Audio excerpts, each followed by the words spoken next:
La mère a le corps transpercé par le démon, mais le père plonge l'épée royale qu'il tient dans son propre dos. Se transformant en statue de pierre, il sombre dans la mer avec l'épée sacrée. Cela donne au jeune Arthur le temps de fuir en bateau. 20 ans plus tard, le niveau d'eau autour du château baisse soudainement, révélant le lit asséché de la rivière. Sur l'un des rochers, une épée sacrée est plantée dans la pierre. Peu importe comment les soldats essaient, personne ne parvient à la retirer. Le tyran qui arrive reconnaît cette épée. C'est l'épée royale de l'ancien roi. La légende dit que seul le véritable élu du destin peut la retirer. Le tyran craint que le vrai prince menace son règne. Il ordonne immédiatement l'arrêt des jeunes hommes, pour leur faire passer le test de l'épée. Arthur se trouve justement parmi eux. Il se ferait un chemin à travers la foule en premier. Cependant à ce moment il ressent une sensation familière. Il essaie de saisir la poignée d'une seule main. Une douleur intense traverse tout son corps comme un courant électrique. Avant que Arthur puisse réessayer, le général en armure noire le presse d'accélérer. Arthur regarde autour de lui et sent une atmosphère oppressante. Mais il saisit à nouveau la poignée. Instantanément quelque chose d'incroyable se produit. Une puissante énergie apparaît soudainement. À mesure que Arthur tire de plus en plus fort, la terre commence à trembler.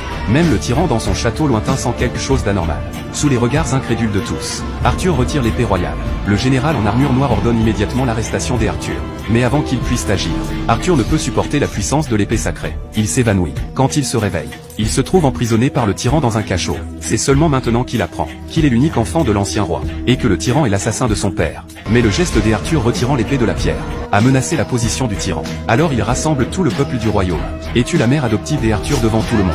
Utilisant tout ce qui lui est cher, il force Arthur à admettre publiquement qu'il est un lâche, que même s'il a retiré l'épée sacrée il est incapable d'être roi. Ensuite il est conduit à l'échafaud. Le tyran veut tuer Arthur pour consolider sa position. Au moment critique, une sorcière en robe bleue commence à réciter une incantation. Puis une scène incroyable se produit.